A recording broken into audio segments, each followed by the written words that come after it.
Europe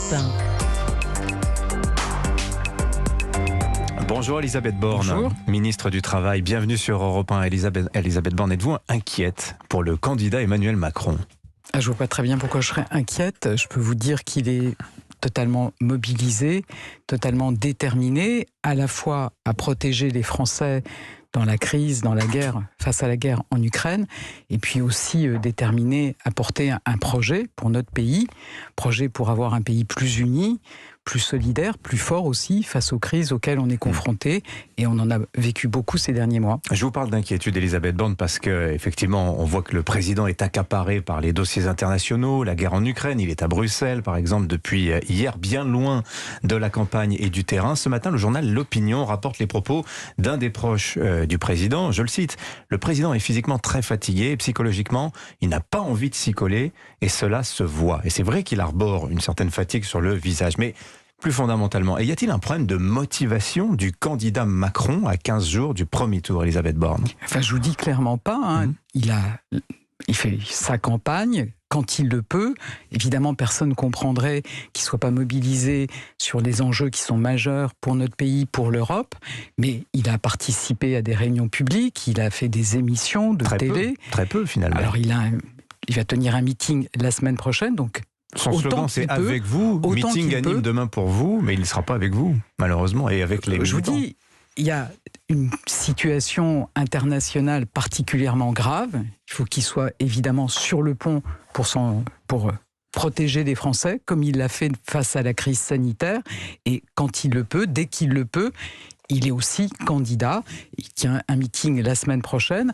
En tout cas, je peux vous dire qu'il est très mobilisé, très déterminé à porter ce projet, ce programme qu'il a eu l'occasion de présenter dans une conférence de presse de 4 heures. Mais comme on dit, il n'y a pas d'amour, il n'y a que des preuves d'amour. Est-ce qu'il n'y a pas un risque pour le candidat Emmanuel Macron, certes donné devant tout le monde en termes d'intention de vote, mais à faire une campagne finalement extrêmement raccourcie, avec extrêmement peu de travail sur le terrain, peu de meetings, peu de tournées en France, Elisabeth Borne? Là, c'est sur un plan purement tactique, si je puis dire. Mais évidemment, je n'ai pas de doute qu'il souhaiterait pouvoir s'impliquer encore davantage dans la campagne. En même temps, on est tous mobilisés, vous l'avez dit. Moi, je serai à Nîmes demain, j'étais à Villeneuve-Saint-Georges hier, je serai à Argelès ce soir. Donc on est tous mobilisés pour porter un projet auquel on croit, dont on pense que c'est le projet dont notre pays, dont les Français ont besoin pour les 5 prochaines années. Alors, les annonces, justement, parmi celles importantes retenues de la présentation de son programme à Aubervilliers la semaine dernière, il y a un dossier qui vous concerne au premier chef, le RSA. S'il est réélu, Emmanuel Macron promet que l'allocation sera conditionnée à l'obligation de 15 à 20 heures par semaine d'une activité permettant d'aller vers l'insertion professionnelle. Je le cite là. Mais alors, quel genre d'activité vous avez apporté quelques précisions cette semaine, mais enfin, ça reste quand même un petit peu flou. Est-ce qu'on y voit plus clair ce matin? RSA contre quoi exactement? Alors, ce qu'on pense, vous voyez, ce dont on est convaincu, c'est qu'on ne peut pas se contenter de donner une allocation, qu'il faut aussi un accompagnement pour permettre à chacun de s'en sortir et donc de retrouver un emploi. Et c'est exactement, et le président, ce qui est la fonction normalement du RSA. Le candidat Emmanuel Macron a eu l'occasion de le dire dans sa conférence de presse. C'est exactement ce qu'on fait avec le contrat d'engagement jeune qu'on a lancé le 1er mars, donc depuis quelques semaines. Dans ce contrat, on propose d'abord un accompagnement vers l'emploi pour les jeunes de moins de 25 ans. Donc ça veut dire des ateliers collectifs pour retrouver confiance. Ça veut dire des immersions en entreprise pour découvrir, s'agissant des jeunes, ou pour retrouver le monde professionnel pour les moins jeunes. Pour découvrir donc des métiers, avoir un projet professionnel, ensuite des formations pour pouvoir accéder à ces métiers. Donc c'est tout cet ensemble de démarches pour pouvoir accéder à un emploi. Parce que vous voyez, je pense que personne ne peut se satisfaire de voir qu'on a certains bénéficiaires du RSA, 40% qui le sont depuis plus de 5 ans.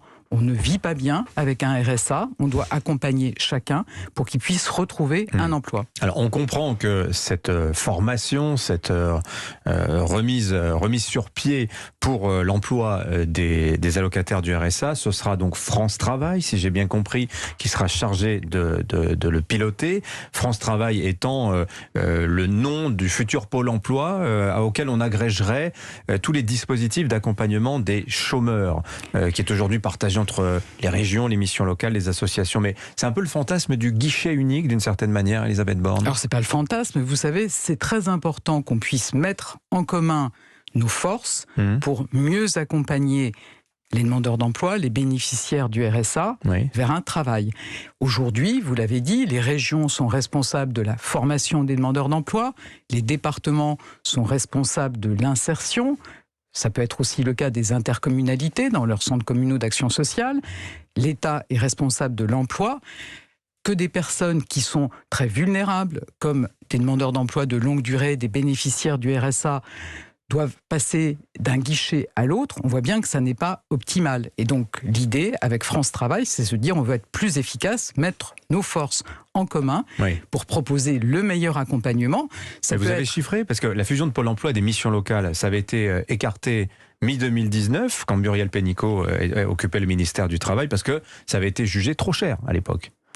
Écoutez, je ne vais pas vous dire comment on va exactement s'organiser dans France Travail. À 15 jours du premier tour, vous ne savez pas.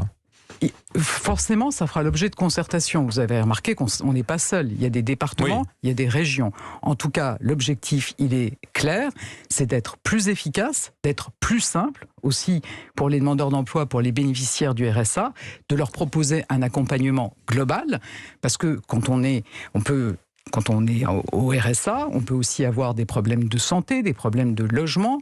Il faut apporter une réponse complète à des personnes qui sont en difficulté et ça ne peut pas être de les balader d'un guichet à l'autre. Mais pour revenir au RSA, la contrepartie attendue, ce ne sera pas de l'emploi, ce sera de la formation, Elisabeth Borne, on est bien clair. La contrepartie attendue, c'est exactement la même philosophie que dans le contrat d'engagement jeune, c'est de dire on vous doit un accompagnement. On doit vous proposer un parcours vers l'emploi et vous devez vous engager. Et là, ce sont des réponses, des solutions différentes. Je vous dis, c'est des remises à niveau sur des compétences de base. L'accusation qui a été faite normalement ce qui est très clair, par la France Insoumise, Marine Le Pen, qui vous disent on invente là le mi-temps à 6,60 €. Il ne s'agit pas de faire travailler des gens sans les payer. Il y a des lois dans ce pays. Et la loi, c'est que vous êtes payé au SMIC au minimum. Donc il ne s'agit pas de ça, mais qu'on puisse permettre à une personne... Il y a des départements, par exemple, qui ont des initiatives très intéressantes. Je pense au département du Nord, qui soutient les entreprises, donc qui aide les entreprises. C'est des contrats aidés, en l'occurrence, pour permettre de revenir dans l'emploi. Vraiment, moi, ma conviction, et ça fait quelques mois maintenant que je suis de près ces sujets d'insertion professionnelle des jeunes, de retour vers l'emploi des demandeurs d'emploi de longue durée, c'est qu'il faut permettre aux gens de se mettre en mouvement, de se mettre dans l'activité, de retrouver le monde professionnel. Mais il s'agit en aucun cas de les faire travailler tout en leur versant uniquement un RSA. Alors l'objectif ultime poursuivi par Emmanuel Macron, c'est le plein emploi. C'est quoi le plein emploi, le taux de plein emploi en France selon vous, Elisabeth Borne? Alors il peut y avoir des débats d'experts. C'est de l'ordre de 5%. Et vous savez, le candidat Emmanuel Macron a eu l'occasion de le dire, on a fait la moitié du chemin dans ce quinquennat. Et je pense que c'est très important de se dire qu'il n'y a pas une fatalité qui fait qu'en France, on serait condamné à avoir un chômage au-dessus de ces 5%. Il faut se donner l'objectif de permettre à chacun d'accéder à un travail et de lui permettre de vivre mieux aussi de son travail. 2 millions de postes à peu près, hein. On est d'accord. On a créé 1 million d'emplois dans ce quinquennat. Ça nous a permis de faire la moitié du chemin. Il faut continuer. Mais alors, les économistes nous disent très bien, le plein emploi, ça suppose pendant au moins 3 ans une croissance à plus de 2%. Peut-être avez-vous vu les différents baromètres de l'INSEE sur le climat des affaires qui sont parus hier, qui nous apprennent quand même que la guerre en Ukraine, c'est le 2e pire choc sur l'activité en 20 ans. Donc c'est moins violent que mars 2020. mais c'est plus dur que 2008. Est-ce que vous ne voyez pas là une menace immédiate sur la possibilité d'atteindre cet objectif du plein emploi? Là, on a un choc de croissance. Vous savez, moi, quand je suis arrivé à la tête du ministère du Travail à l'été 2020, tout le monde me disait, ma pauvre, ça va être catastrophique, tu vas avoir un taux de chômage qui va exploser. On a aujourd'hui le taux de chômage le plus bas depuis 15 ans. Donc on ne va pas être spectateur, se demander si le chômage va ou pas baisser. Il faut aussi évidemment soutenir la création d'emplois. Il y a des propositions dans le programme, notamment sur la baisse des impôts de production pour soutenir la réindustrialisation de notre pays. On a des propositions très ambitieuses pour se repositionner sur des filières d'avenir, pour créer des emplois. Et donc on va à la fois créer des emplois, comme on l'a fait dans le plan de relance, et permettre à chacun d'accéder à ces emplois. Oui. Elisabeth Borne, à propos d'emploi, à propos de salaire, les Français, vous le savez, s'inquiètent pour le pouvoir d'achat qui est grevé actuellement par la hausse des prix de l'énergie, de l'alimentaire aussi. Airbus vient d'accorder sa plus forte augmentation de salaire depuis 20 ans. Il y a une grève aujourd'hui à la RATP, bon apparemment peu suivie, mais qui réclame 10% d'augmentation. Le SMIC va augmenter pour la 3e fois en un an dans les prochaines semaines. Bon, ces hausses de salaire, c'est le dernier cran avant l'inflation, la vraie, c'est-à-dire la boucle entre les prix et les salaires. Les prix augmentent, donc on augmente les salaires. Est-ce qu'il faut bloquer les prix à un moment, Elisabeth Borne? Je ne pense pas que ce soit la bonne méthode. Vous avez vu qu'on a agi massivement pour protéger les Français face à la flambée des prix de l'énergie. Je ne vais pas vous refaire la liste des mesures qui ont été prises, y compris la remise de 15 centimes à partir du 1er avril sur 1 litre de carburant. Donc on a bloqué les prix sur l'énergie, sur le carburant, d'accord. Il faut contenir cette inflation. Oui. Et puis évidemment, c'est important qu'il y ait des discussions dans les entreprises pour aussi revaloriser les salaires quand les entreprises le peuvent.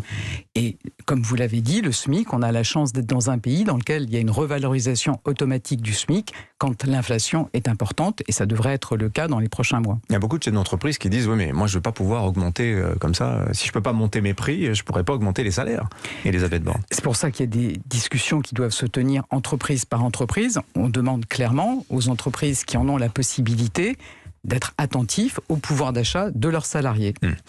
Emmanuel Macron veut aussi faire travailler les Français plus longtemps dans la vie. Ça fait plusieurs fois qu'il le répète depuis ces dernières années. Il propose donc le report de l'âge de départ en retraite à 65 ans. Un sondage Elab publié en début de semaine montrait que 69% des Français y sont opposés. C'est plus de 2 sur 3. Question toute simple, en cas de réélection, Emmanuel Macron réformera-t-il malgré l'hostilité des Français sur ce point-là? Alors, je pense que si on propose de reporter l'âge de départ à la retraite progressivement à 65 ans, c'est parce qu'on doit assurer le financement de notre système de retraite et plus généralement de notre protection sociale. On a pu voir dans la crise sanitaire à quel point cette protection sociale elle était importante. C'est ce qui nous a permis de mettre en place l'activité partielle, de payer les salaires de ceux qui ne pouvaient pas travailler, d'avoir des vaccins gratuits. Donc je pense qu'on est tous attachés à cette protection sociale.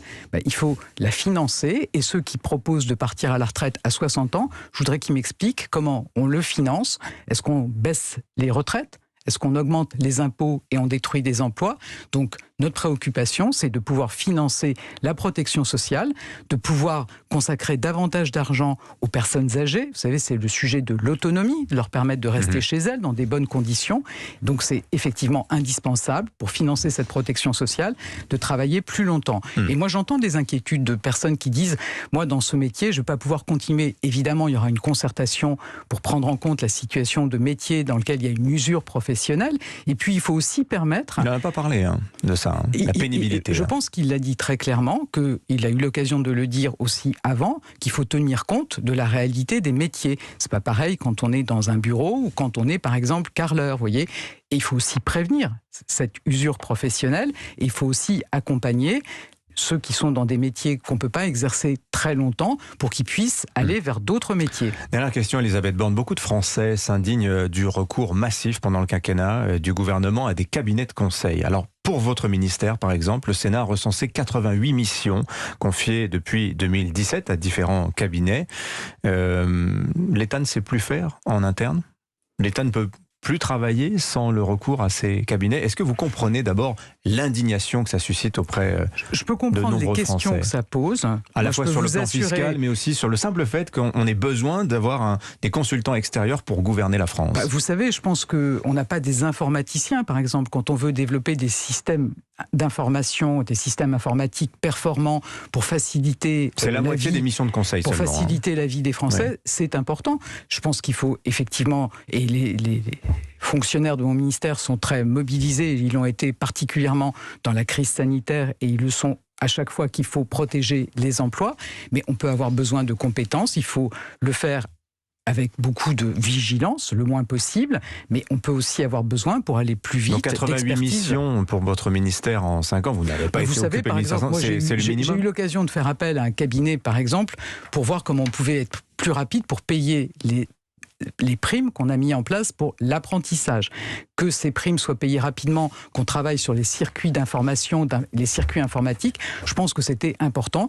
Dans mon ministère, il n'y a pas beaucoup d'informaticiens, et donc si on peut avoir le meilleur service pour les Français, je pense que c'est aussi important, il faut être très vigilant. Mais je vous le redis, l'informatique, quand on regarde le détail des dépenses, des missions engagées, c'est la moitié de ce presque milliard d'euros que l'État a consacré l'an dernier à des missions de conseil. Vous savez, dès 2018, on a voulu prendre en compte des recommandations qui dataient de 2014, et dans le précédent quinquennat, manifestement, personne n'avait voulu s'en saisir, en définissant un cadre plus restreint pour l'utilisation de ces missions de conseil. Depuis le début de l'année, on a aussi dit qu'il fallait être vigilant, on veut baisser ses budgets, mais il peut être aussi utile, pour être plus efficace dans le service qu'on rend aux Français, de faire appel à des conseils. Merci Elisabeth Borne, ministre du Travail, d'être venue nous voir ce matin sur Europe 1. Bonne journée à vous.